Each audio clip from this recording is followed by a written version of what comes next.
How's it going? I'm sorry I'm just getting this episode out. I had a really busy week at work last week, and also took my son to an air show and made a little time to watch Moonfall and the first episode of Moon Knight, both of which I enjoyed a good bit, by the way. Let me know what you think in the comments about those. But yeah, let's get on with the topic at hand, Severance Episode 8.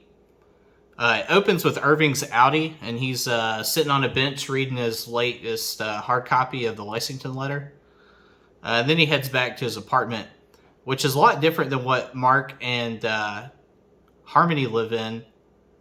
He's got like an older style dorm setting almost. He did comment that he was the most senior person in MDR, so maybe he's just been there so long that that's the old housing setup, but I don't think it's been that long. I don't know. And then there's Harmony. You know, she's a lifer and she lives in the same kind of place as Mark. That might be strategic placement, having her next door, or it might be a perk that comes with the job since she was, you know, leadership. But I thought it was notable. So Irving's apartment, everything about it tells me he probably lives alone. And he's got like a 90s cordless phone. So I get the feeling he's probably been there a long time. We see a group of paintings that are all similar, if not all exactly the same. They're mostly black, and something about it reminded me of like the hallway to the break room. But it also kind of looks like a dark hallway leading to an elevator that only goes down. So I'm kind of curious, you know, how that's going to pan out. We'll talk about that in a moment. So we get a nice close-up of the black paint on his easel, and it's, you know, black goo.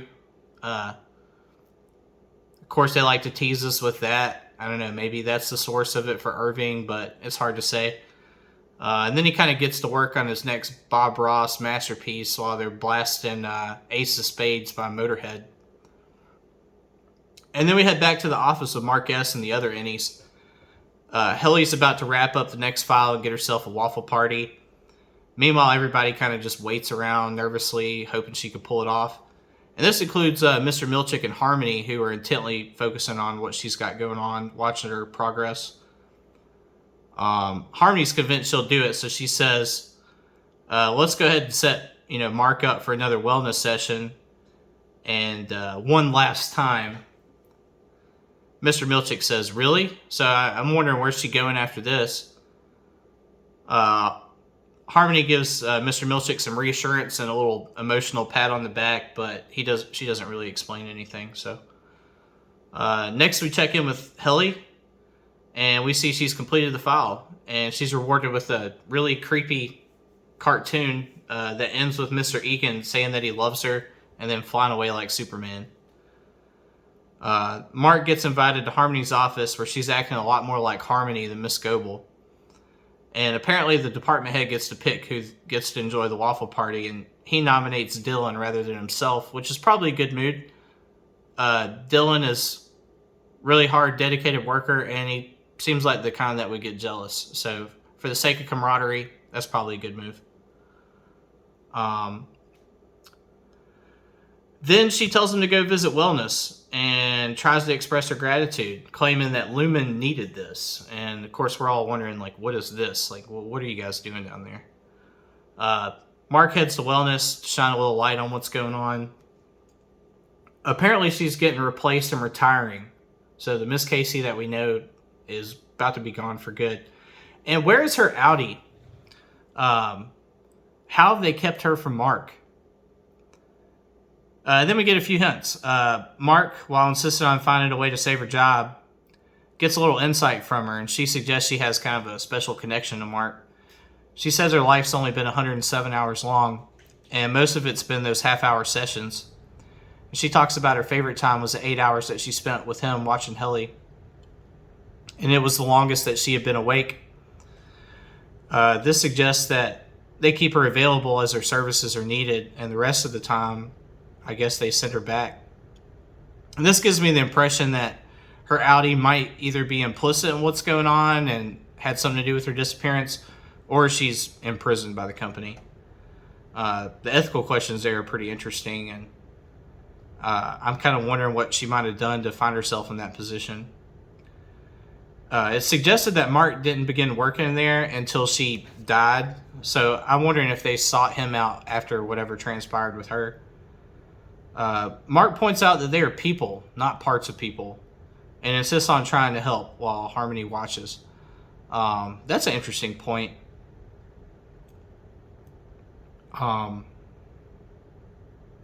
Milchick is seeing things on the bright side, claiming it's a good thing for them to interact. He said it illustrates how effective the chips are. And Harmony instructs him to go ahead and take her down to the testing floor. It's very interesting. For a couple reasons. I think it tells us that there's at least one floor lower than the one that they're on, which I think we were all kind of under the impression it was probably the lower level. And it might be revealing where she's been between sessions all this time. We follow Mr. Milchick as he leads her down a dark hallway, similar to the break room entrance. And interestingly, Mr. Milchick waits at the door, which you'll notice nobody ever enters those hallways. They just walk them to the door. Maybe nothing, but I think it's worth pointing out. She makes her way down the hallway, enters the elevator. She commented about whether she was happy up there, suggesting she thinks she's going up. And we see that the elevator is actually going down. This is very revealing, so we can kind of assume that, her Audi's probably down below and never leaves. Whether or not this is some kind of imprisonment is debatable, but I'm not thinking she's going to town with Mark running around, whether she wants to or not. And the mystery of Irving's paintings resolved, as we can see that this is clearly the hallway depicted in his paintings. So that means that some part of him remembers going down there for some reason, and that's really interesting to me. Mark returns to fill in his co-workers on the status of Miss Casey and about the waffle party, and of course everybody else is concerned as well. I really get the impression their team cohesion is really improving, so good for Mark. Mr. Milchick's clearly trying to cover his tracks after what happened with Dylan, so he's kind of kissing his behind, and he gives him a special prize that he requested. The refiners get to take a look, but it's still a mystery to us. And then we catch back up with Harmony, where Natalie was waiting to notify her that she's being terminated. She tries to protest to the board, who finally speaks for the first time. One word. And it looks like it was ineffective. So now we're back with Irving, seeing him staring at an Egan painting at the office, no doubt thinking about Bert. And then he takes a deviled egg and crushes it inside of a compliance book, which shows that his loyalty to Lumon is starting to wane, if not already waned. Mark and Helly are back to scheming whatever plan they worked up, and some jazz is playing in the background.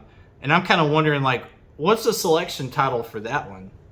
Because they, had funny names instead of the actual song title and artist.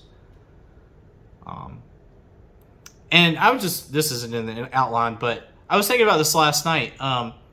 The way that they dole out small parts of society and how grateful everybody is for it and how much they enjoy it. What does that really say about us when we have so much access to all these kind of things? And there's so many people that walk around miserable all the time, and we have the whole thing all the time. I don't know. Makes me a little happier to just be free and be myself. I don't know about you guys. So anyways, the jazz is playing and setting a nice mood for the blossoming romance between Helly and Mark. And then we move on to Harmony being escorted out by Mr. Milchick. Silver lining, at least there's no any dying in the process.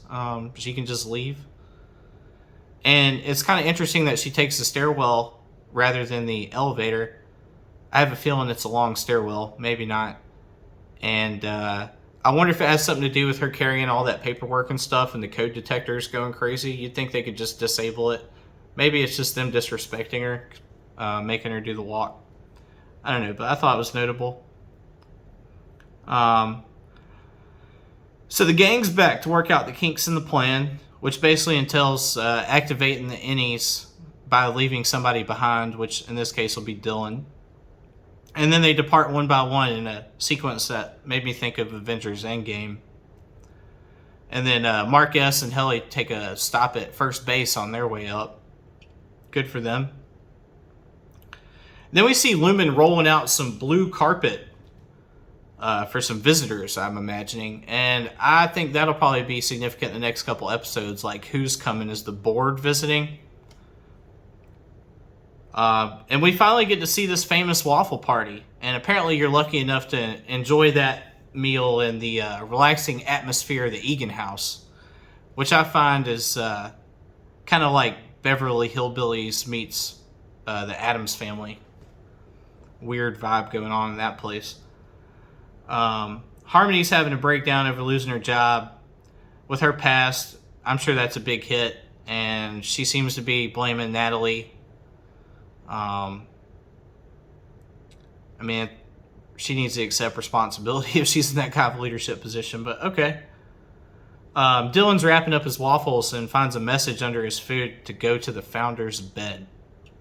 I found that profoundly disturbing, and I would not have complied if it was me. Curiosity be damned. There's no way I get out of there. But he did. And he grabs his box and approaches. And what follows is a few sexy women dancing in creepy papier-mâché masks. And eventually he hightails it out of there. It makes me wonder, like, are those women the dancers? You know, we've never seen them before. Do they get locked away like Miss Casey and just summoned out when it's time to dance?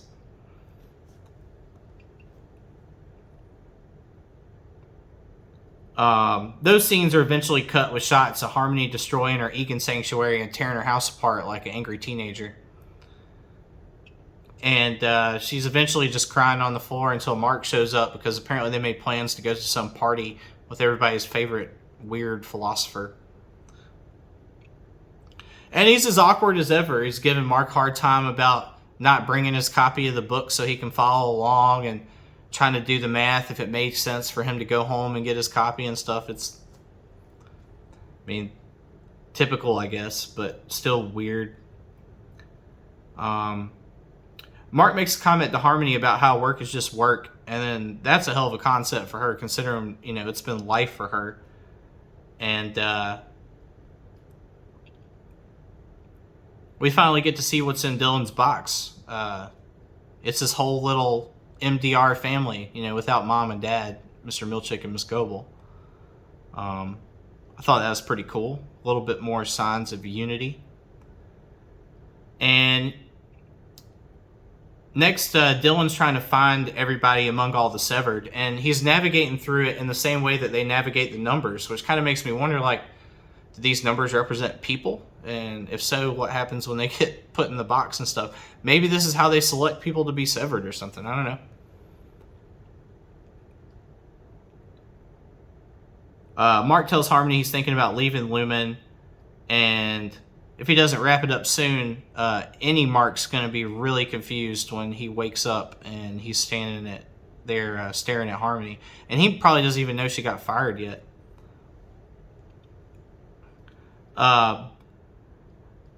Next, there was something I found very interesting. The options to deactivate the chips. If you didn't catch them, they were Beehive, which I think might be to move to different locations within one facility.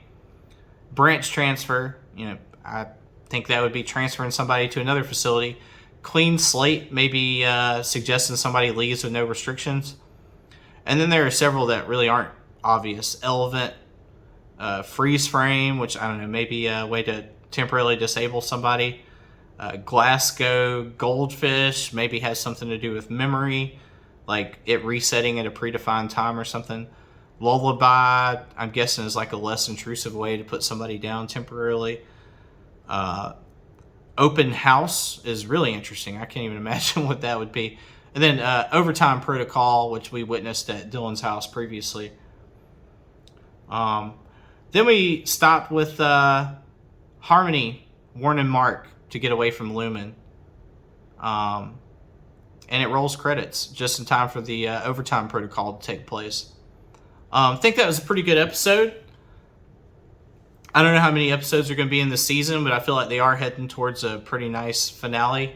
I'm wondering if it's going to be like Game of Thrones, where we get like resolution in the penultimate episode and then kind of the start of what's next in the finale, or if they're just going to go ham and leave us with a bunch of questions on the cliffhanger at the end of the season. But I'm really liking the show. I wasn't quite sure how I felt about it, but I like the vibes. It kind of feels like that Vivarium movie. If you haven't seen that, I'm a big fan. So it's kept me watching, but I think that they might actually have this planned out a little more than I might have given them credit for in the beginning, and I'm excited to see where it goes. So tell me what you guys think. Make some predictions. Love to hear your theories. And yeah, thanks for watching. Like, share, subscribe. Talk to you soon. Bye-bye.